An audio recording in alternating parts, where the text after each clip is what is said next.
I continuem així al magazín Prop de Tu, el magazín de Grup Televisió. Recorden que estem tots els matins de dilluns a divendres i avui tenim una convidada molt especial perquè s'anirem a la Diputació de València.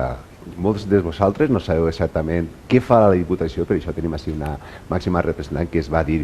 Fent una miqueta d'història, també podem dir que les diputacions provincials naixen baix l'influx, en aquest cas, de la Constitució de 1812. A partir de 1813 comencen a posar-se en marxa les diputacions provincials. I aquí avui tenim un personatge molt important, en aquest cas en el panorama polític valencià. Donem la benvinguda a Dolors Jimeno, diputada de Mobilitat i Normalització Lingüística de la Diputació de València. Benvinguda. Moltes gràcies, un plaer estar així amb vosaltres. Per nosaltres també estem d'ací, Dolors.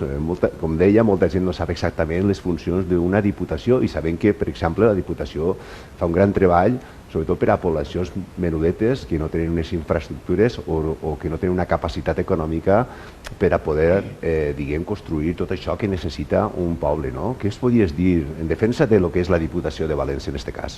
Doncs sí que és de veres que el que tu estaves comentant, moltes voltes hi ha molts municipis que són molt menuts o que no tenen determinades infraestructures i és la Diputació en aquest cas en els que estem encarregats d'ajudar-los, d'assessorar-los i de poder facilitar-los aquests diners també per a inversions que moltes voltes no els arriben d'altres llocs. La Diputació, per exemple, té un pla d'inversions de 140 milions d'euros que arriben de manera objectiva als ajuntaments per a que puguen gastar en el que ells vulguin. I això és un ingrés que els pobles saben que compten amb ell i que és un ingrés directe i que poden utilitzar en els seus municipis.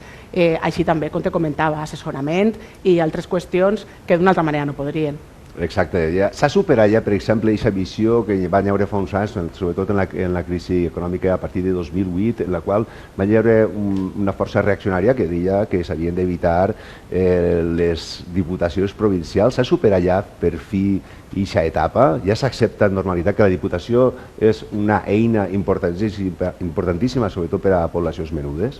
Doncs per un costat sí que és una eina molt important per a les poblacions menudes, com estàvem comentant ara. Sí que és cert que nosaltres, jo en aquest cas soc de Compromís, i sí que tenim molt en compte que moltes de les coses que fa la Diputació també podrien estar fetes per una conselleria d'administració pública que s'encarregarà d'aquesta gestió directa de recursos i que així evitaríem duplicitats moltes vegades en algunes qüestions que podrien ser absolutament salvables. Però sí que és cert també que és una administració que no està infrafinançada, com passa amb la Generalitat, que rep directament els diners de l'Estat i per això és molt més senzill per a la Diputació poder ajudar i fer arribar als pobles aquests diners. Per tant, de moment és essencial per a molts pobles el paper de la Diputació i no està de més que a poc i en un futur, si podem anar buidant-les del contingut duplicat i que siguin, per exemple, també les mancomunitats qui realitzen determinades tasques per als municipis en lloc de la Diputació, pensem que seria molt millor.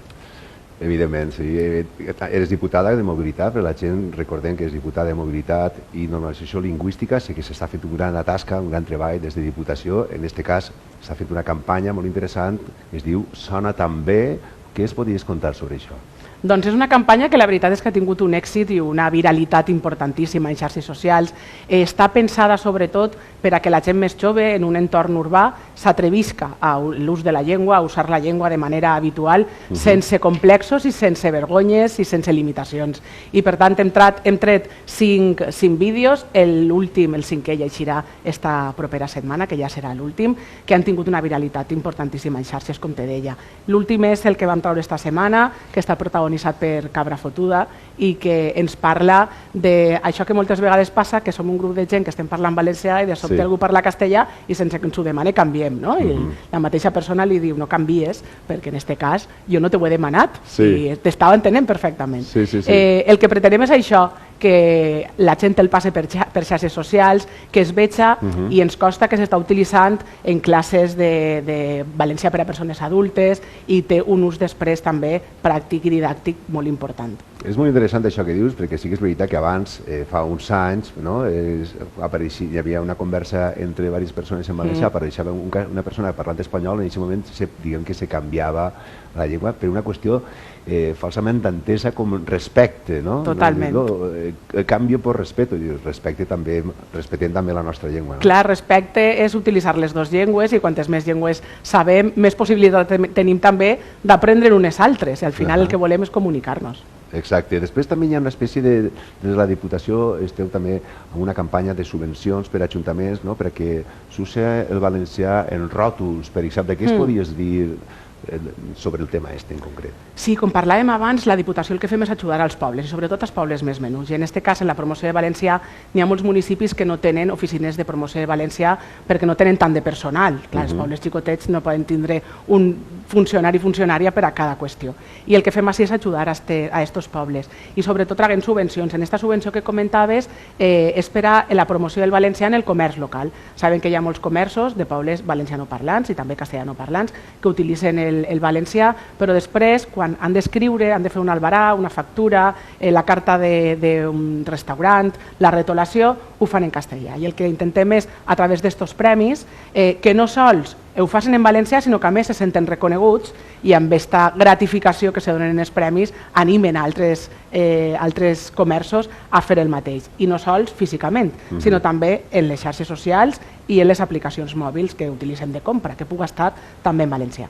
Cada vegada hi ha una acceptació major, no?, el fet que se puga fer ròtols en valencià, la rotulació en valencià, vull dir que començarem a poc a poc les campanyes i ara, per exemple, en nombroses ciutats de la província de València ja és habitual, no? Sí, és una realitat, perquè a banda també la Generalitat té moltes ajudes també en aquest sentit. És important que anem pel carrer i la presència del valencià siga ben present, perquè al final no sols hem de parlar la casa, hem de veure-la al carrer i hem de veure-la a tots els espais. I que tu vagis pel carrer i els xiquets i xiquetes vegin la presència de la nostra llengua és important després per a poder fer-ne ús. Evident. A més, Dolors Jimeno, a més també eres diputada i tens una secció importantíssima com és la mobilitat sostenible, no? Estem a l'any 2023, ja s'ha evolucionat molt en el tema de la mobilitat. Quina perspectiva esteu donant des de la Diputació en aquests casos? Doncs jo crec que és una delegació que era nova d'esta legislatura i crec que d'alguna manera hem sentat un poc la base de la necessitat en moltes comarques, que era una realitat, de vertebrar el territori, d'intentar comunicar els pobles d'un a l'altre, pobles que són veïns, que moltes vegades els separa una carretera i que no hi havia manera de comunicar-se de manera sostenible caminant o en bicicleta o en patinet. Sols es podia fer en vehicle. El que hem intentat i el que hem aconseguit és, a través de subvencions a projectes de mobilitat sostenible, que els pobles es posen d'acord i s'unisquen entre ells i que el transport públic, que malauradament encara no funciona tan bé com ens agradaria, puga millorar i el transport sostenible puga suplir també moltes vegades aquestes distàncies curtes que en 10 minuts pots estar en bici, però un transport públic et costa una hora. Clar, efectivament. Sí que s'ha millorat, per exemple, en el tema dels preus, dels bitllets, per exemple, del transport públic, com per exemple rodalies, autobusos públics, no? Això sí que és una... Correcte, i la targeta Suma ha sigut també un avanç. Necessitàvem també una manera de moure'ns intermodal, que poguérem utilitzar en la mateixa targeta, estiguera concentrat el tren, l'autobús i el metro, en aquest cas, en els pobles que n'hi ha i a la ciutat on n'hi ha. I això és importantíssim. I Dolors, la gent igual no ho sap, però a banda de ser diputada, en aquest cas la Diputació de València, en un càrrec molt important, també eres regidora en l'Ajuntament de Catarroja. Com compatibilitzes els dos treballs? Doncs te diré que per a ser diputat és legalment necessari ser regidor o regidora d'un ajuntament, no és una acumulació de càrrecs, això és perquè és precís.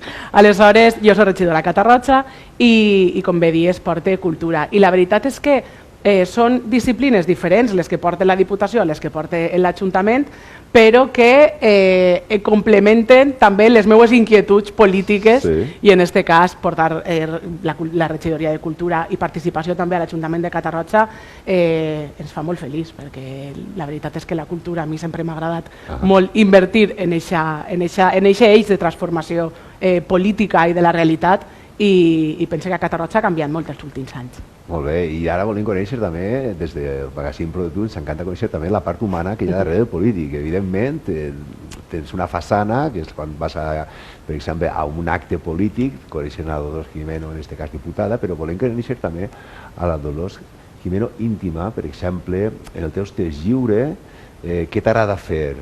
Quines són les teves passions? Doncs les meves passions, semblarà molt típic, però és llegir. Una de les meves passions és llegir. I la veritat és que també, en el poc temps que ens queda després d'això de la política, passar temps amb la meva família. Tinc 2 xiques xicotets, una xiqueta de 5 anys i un xiquet de 9, als quals estime amb bogeria, i m'agrada passar temps amb ells perquè amb això és una miqueta complicat. I en aquest cas, passar temps amb la família, eixir a l'aire lliure i quan estic a casa, llegir un bon llibre. I Dolors, una pregunta que a mi m'agrada fer també, perquè evidentment quan destines un temps, en aquest cas, a la vida pública, com és ser política, en aquest cas, una pregunta molt directa. Què guanyes quan eres diputada i regidora? Què guanyes com a política i què se perd? Doncs mira, es perd temps per estar amb la família i estar amb la nostra gent. Això sempre. Perquè el dediques d'una altra manera. Estàs amb la teua gent però d'una altra manera. És un compromís molt gran. Ser diputat o ser regidor 24 hores al dia pràcticament i això d'alguna manera el teu temps personal el perds però ho fas de manera voluntària. En el meu cas jo sempre he sigut molt política, no és una qüestió d'ara. Jo des de ben jove sempre he estat en moviments socials i he estat en sindicats d'estudiants, sempre m'ha agradat això i sempre he participat i jo vinc dels moviments socials. Aleshores sempre m'ha agradat utilitzar la política per a transformar la realitat i això és el que guanye. Jo el que vull és deixar un món millor, un món en el que crec més per als meus fills i per a les generacions futures. I crec que per això m'he d'implicar i per això sempre he intentat estar implicada. I què es perd? Què es perd? Què es perd? Jo crec que sobretot el temps. El temps vull dir el temps lliure, d'alguna manera. Tens de dir, avui em quedo a casa. Doncs avui no et pots quedar a casa perquè avui has d'anar a aquest acte o tens aquesta obligació. El temps per a la família? Sí, tens més temps per a la família, però crec que en el meu cas es guanya més que el que perc, perquè a mi m'agrada invertir el meu temps al final en això, en intentar deixar un món millor, i no ho dic per dir-ho, no ho dic perquè quede bonic, ho dic perquè efectivament sempre ho he fet i si no ho fera ho faria per un altre costat, en un moviment social o en fora, des de l'activisme cívic. Molt bé. Moltíssimes gràcies, Dolors Jimeno, diputada de Mobilitat i Normalització Lingüística a la Diputació de València. Un plaer tindre d'ací a prop de tu. Esperem veure molt prompte. Moltíssimes gràcies. Un plaer.